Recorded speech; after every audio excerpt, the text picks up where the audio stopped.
Ce dimanche matin-là, il n'était pas encore 7 heures. La température avoisinait les 4 ou 5 degrés que ce franc soleil du sud arrivait à peine à faire remonter. Tom, emmitouflé dans son anorak épais, poussa la porte de la brasserie. Il se trouvait dans un sas avec des rideaux rouges. Il fit une pause, se frotta les mains et souffla dessus. Il glissa sa main droite dans la poche intérieure de son blouson et en sortit un petit pistolet, genre Glock. Le regarda un instant et le replaça dans sa poche. Il poussa les rideaux rouges et entra. Son regard balaya la vaste salle vide de clients, décorée avec des tapisseries au mur et des fauteuils rouges. Une barmaid s'affairait derrière son zinc. Seul un client, un homme, était au bar, un verre devant lui. Tom s'avança doucement et l'homme se retourna vers lui. Le reconnaissant, il descendit de sa chaise haute et lui tendit la main. Bonjour Tom, je suis le... Ouais, je sais qui tu es, Franck. Tom s'arrêta à bonne distance en le fixant droit dans les yeux en silence et en gardant les mains dans ses poches. Au bout de quelques secondes, l'homme, avec un rictus, baissa sa main. Viens, on va s'asseoir là-bas. Qu'est-ce que je vous sers? Un whisky, s'il vous plaît. Ok, je vous apporte ça.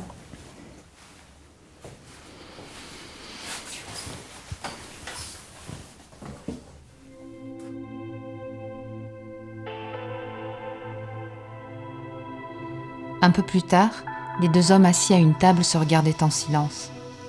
Tom était en face de l'homme pour la première fois. Il avait du mal à respirer et resta silencieux un moment. Franck brisa la glace.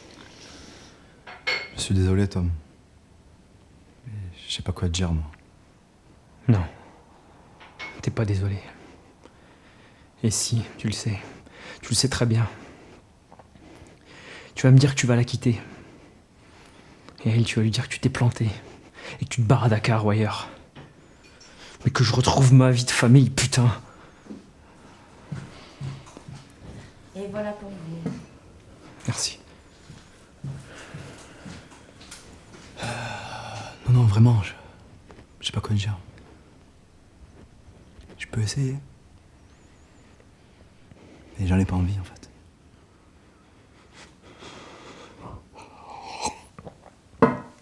Putain. Tom essayait de calmer ses nerfs face à Franck qui le regardait impassible. Comme s'il voulait briser le silence, Tom chercha frénétiquement une cigarette dans sa poche.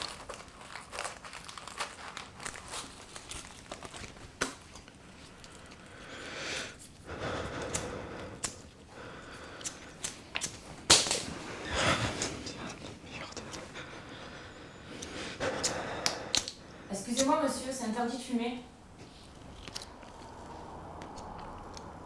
Plus il devenait nerveux, plus il perdait ses moyens.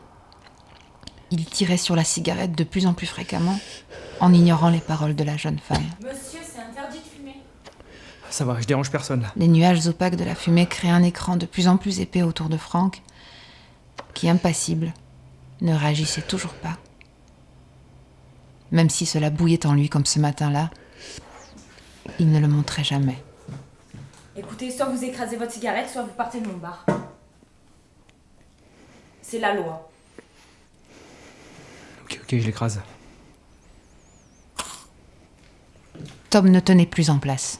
Il cherchait désespérément ses mots. Écoute-moi. Je sais où t'habites. Et j'ai plus rien à perdre. Si tu l'as pas quitté dans quelques jours, je te préviens, je te retrouve et je te bute. Arrête avec tes menaces Tom. C'est puéril. De toute façon, même si je la quitte, elle reviendra pas. Elle t'aime plus. Elle te trouve insipide, nulle, jamais de fric. On galère de tout le temps. Bref. Pour elle, t'es un loser. Arrêtez! Dès le premier coup, Franck immobilisa Tom, qui, submergé par les émotions, tremblait. Calme-toi, Tom. Il semblait perdre ses moyens. Je veux pas de ça. Et toi non plus. Je vais te lâcher. Et après, tu vas te tirer, ok? J'ai pas entendu.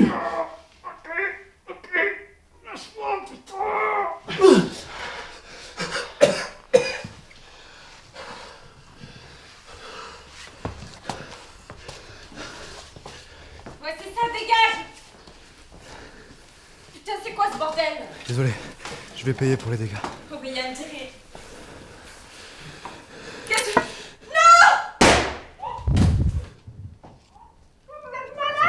Tom, le regard fixé sur le corps inerte de Franck, n'entendait plus la barmaid hurler.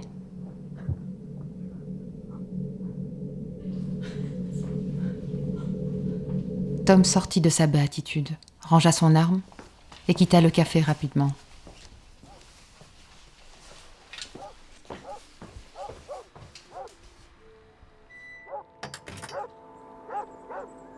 Ce dimanche matin-là, j'avais perdu à la fois mon nouvel amoureux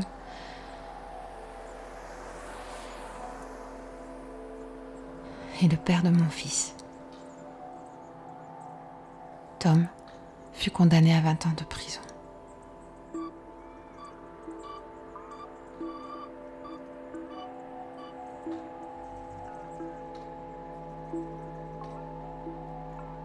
Vous venez d'écouter Plus rien à perdre, une fiction audio écrite et réalisée par Eddie Creuset.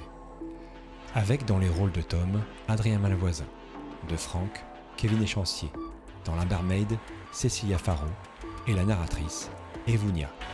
Chef opératrice son, Lise Bouchereau, assistant son et perchman, Martin Pro, montage et sound designer, Carla Cuérez. Production Actes Film.